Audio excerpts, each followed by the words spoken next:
जोगिंद्र जी, गुरुदेव, मेरी बीवी की मृत्यु के बाद मैं बावरा हो गया हूँ। रात दिन उनको याद करके रोता रहता हूँ। महाराज जी, मुझे बल प्रदान करें। हम प्रणाम करते हैं आपको, प्यार, आपके प्यार को। पर वही प्यार अगर प्रियाजू से हो, लालजू से हो, तो जीवन धन्य हो जाए। देखो, थे वही ही, पर आप उनको जान नहीं पाए। नहीं तो प्रायः हम प्यार शरीर से ही करते हैं, जो सामने रूप होता है। पर जो शरीर के अंदर बैठा तत्व है, जो अंतर ध्यान हो गया, तो हम स्वयं सबको मिलजुल करके लेकर उस शरीर को नष्ट कर देते हैं, जला देते हैं। और प्यार शरीर से किया था। अब भी याद तुम्हें शरीर की ही आती है, उसके अंदर जो तत्व था उससे तुमने परिचय किया नहीं। सोचो, जो अंदर प्रभु बैठे हुए थे उनकी जानकारी तुम्हारी है नहीं। तुम्हारी जानकारी ढांचे की है। ढांचा को पत्नी माना, अब वो ढांचा टिकाऊ है नहीं। ये नाशवान है, समय के लिए आया है। 20 वर्ष, 50 वर्ष, 80 वर्ष, 100 वर्ष, इसका एक नियत समय है। इसके बाद हट जाएगा। वो पैदा कहीं ढांचा अलग हुआ था, संयोग आपका कुछ वर्षों का था, आपने मान लिया। जो अंदर तत्व था उसे जाना नहीं। अब वो तत्व जब अंतर ध्यान हुआ तो उसी शरीर को जिसको प्यार करते थे फूंक दिया। अब उसी शरीर का चिंतन करके तो मुझे लगता है कि थोड़ा सुधार करो। अब वो अंदर जिसके लिए तुम तड़प रहे वो प्रभु ही था, उसे तुम जान नहीं पाए, वो भगवान ही थे। नहीं, जो बहुत प्यार करता है शरीर से, जब उसके अंदर से भगवान चले जाएं तो वो कहेगा अब वो नहीं रहे। तो तुमने प्यार किससे किया था जानते हो तुम? जो वो नहीं रहा उसको तुम जानते थे? नहीं जानते थे। तो जिसको जानते तो सामने अब करो ना प्यार। बोले नहीं, अब वो नहीं रहा, इसलिए इसको हटा दो। मतलब तुम अनजाने में भी भगवान से प्यार कर रहे थे। सबके अंदर बिजली जो है ना, वो भगवान ही है। ये जो चैतन्यता है ना, हंसना, खेलना, बोलना, प्यार, दुलार, ये भगवान है अंदर, उन्हीं का पावर है। और वो अंतर ध्यान हो गए तो कितना भी सुंदर प्यारा शरीर हो, आग लगा दी जाती है, गाड़ दिया जाता है या फेंक दिया जाता है। कोई महत्व तो नहीं रखा जाता। समझो, तुम जिसके लिए रो रहे हो वो शरीर था, परमात्मा के लिए नहीं रो रहे हो, क्योंकि उसके लिए रोते तो प्रश्न खत्म हो जाता, निहाल हो जाते। ऐसा प्यार प्रभु से हो जाए तो अभी जीवन कृतार्थ हो जाए, महात्मा बन जाओ। तो मुझे लगता है थोड़ी दिशा गलत है, उसको सही कर लो तो आनंदित हो जाओगे। क्यों भाई? आप सोचो, तुम्हारी अगर होती तो तुम्हारे पास से क्यों जाती? तुम इतना प्यार कर रहे हो, क्यों जाती? तो इसका मतलब वो शरीर नहीं थी, वो परमात्मा था, और वो अभी भी है। अगर तुम रो करके उसको पुकारो कि मुझे परमात्मा रूप से नहीं, मेरी पत्नी रूप से, तो वो पत्नी रूप धारण करके दिखाई दे देगा। वो आपको भाव में दिखाई देगा, मेरी पत्नी मेरे से बात कर रही, मेरे से मिल रही। क्योंकि बिजली वही है ना, उनको रूप रखने में कितना मिनट लगता है, वो तत्काल रूप रख लेते हैं। तो फिर भी वो रूप टिकाऊ नहीं है। जो रूप भगवान का है उनसे देखो, इतने से प्यार में तुम लट्टू हो गए, और प्यार समुद्र भगवान है। जब उसका प्यार आएगा तो तुम डूब जाओगे, तुम रह ही नहीं जाओगे, अस्तित्व ही नहीं रहेगा। तो मुझे लगता है अगर सुधार किया जाए तो हमारा प्यार करना सार्थक हो जाए। मेरा प्रभु ही सबके अंदर है, वही प्यारा है, उसी से हम प्यार करते हैं। चाहे जितना लाडला बालक हो, वो प्रभु चले जाए तो उसकी माँ से कहो अब रखो 2-4 महीने, तो वही पैसा देगी आपको कि जाओ इसको नष्ट कर दो शरीर को। क्यों? अब वो नहीं रहा।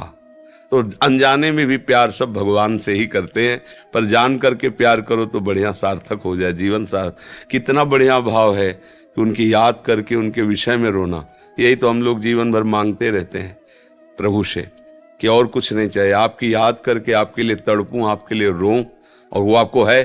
थोड़ा दिशा बदल दो, प्रभु की तरफ कर दो, तो अभी महात्मा हो जाओगे, और नहीं तो फिर यही दुर्गति करा देगा।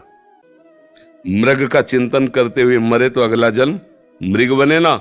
स्त्री का चिंतन करते हुए मरोगे तो स्त्री तो मिलेगी नहीं, तुम खुद स्त्री बनोगे और फिर फंसोगे किसी पुरुष शरीर में। यही तो क्रम चल रहा है। फिर पुरुष शरीर में तुम्हारी प्रीता होगी कि मेरा पति है। इसका उदाहरण है पुरंजनोपाख्यान भागवत में है।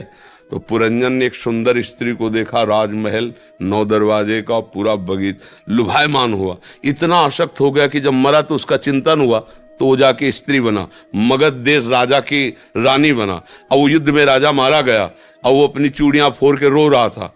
तो भगवान उसको ज्ञान देने के लिए गए, बोले तू जानता नहीं मैं तेरा मित्र हूं, अविज्ञात सखा। जिसे तुम जानकारी नहीं रखते हो वो मैं तुम्हारा मित्र हूं। न तू स्त्री है न पुरुष है यार, पिछले जन्म में तू पुरंजन था, स्त्री में आसक्त हुआ, अब आकर के मगध देश की रानी बना, अब तेरा पति चला गया, उस पर आसक्त हो रहा। ये क्रम कब तक चलता रहेगा? सावधान, तू न स्त्री है न पुरुष है, मेरा अंश है, मेरा भजन। उसी समय उनको वैराग्य हुआ। तो ये सावधानी कर लो तो जीवन सार्थक हो जाएगा, नहीं तो फिर। एक हमने और दर्शन किए थे, एक वयोवृद्ध थे, तो एक जैसे भगवान की पूजा की जाती है, फोटो रखते हैं ना, छवि रखते हैं, ऐसे वो अपनी पत्नी की छवि रोज छाती से लगा के रोते थे। उस समय हम ब्रह्मचर्य आश्रम में थे। वो उन्होंने कहा मुझे कोई भगवान पर श्रद्धा नहीं, कोई, हमारी पत्नी छीन ली भगवान ने, और पत्नी की छवि रखते ऐसे। तो हमें अच्छा लगा, इस बात का अच्छा लगा कि यार इतनी आसक्ति, अगर इतनी आसक्ति भगवान में हो जाए तो जीवन कृतार्थ हो जाए। हम उससे उदाहरण लिया कि हमको इतनी ही आसक्ति भगवान पे करनी जैसे पत्नी में की है, कि उनकी बात आते ही हृदय आह भर जाए, मेरे प्रीतम, मेरे प्यारे, मेरे जीवन धन। तो ये मन है, देखो फंस गया ना।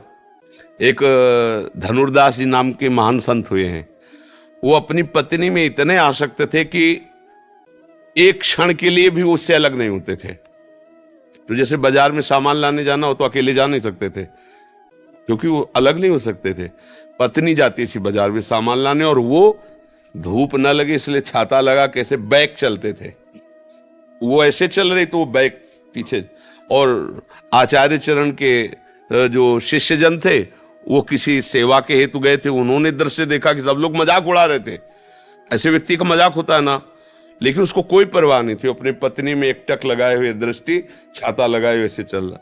उन्होंने जाके बताया कि एक हमने ऐसे स्त्री आसक्त पुरुष को देखा ऐसे। तो वाह, ऐसा प्रेमी, मैं दर्शन करूंगा ऐसे प्रेमी के।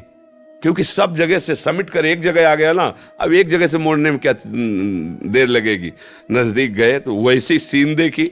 उनका भाई तुम ऐसे चल रहे हो, सब लोग मजाक करे। तो बोले प्रभु मैं आसक्त हूं अपनी पत्नी को, एक क्षण भी मैं। तो उनका पत्नी से क्यों आसक्त हूं? उनका ऐसा रूप है इसका। बोले इससे बढ़कर रूप, बोले हो ही नहीं सकता। तो ऐसे चपल है, आओ परम पवित्र आचार्य जी ही ऐसे प्यार की चपत है। तो सामने देखा ललित त्रिभंगी भगवान, अरे छूट गया छाता छूट गया छाता, छूट गई पतली, बावरे हो गए। अरे कृष्ण का रूप। अब वो तो बस महान संत हुए, धनुर्दास जी उनका नाम हुआ। तो देखो कहीं ना कहीं हमें सुधरना चाहिए। भगवान की कृपा है आप पर, जो आप सत्संग में आए, आप संत समागम। हमें लगता है कि अब थोड़ा नाम जप करके रो नहीं, राधा राधा राधा लाडली, मैं जान नहीं पाया, आप ही सब, ये मेरा भ्रम हटा दो, कृपा कर दो, अब मेरा जीवन सुधार दो। मुझे ऐसा प्यार चाहिए जो मेरे से कभी बिछुड़े ना। वो प्रभु हैं, कभी नहीं बिछुड़ेंगे, कभी नहीं।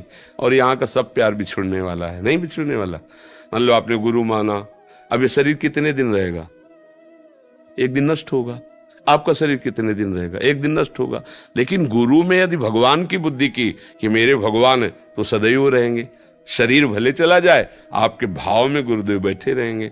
तो मुझे चाहिए कि हमारा जीवन भगवान से जुड़ जाए, सोई विश्राम मिलने वाला है। यहाँ सब धोखे का खेल है, कब कौन कहाँ बिछुड़ जाए कुछ पता नहीं है, कब कौन हमको छोड़कर चला जाए कुछ पता नहीं।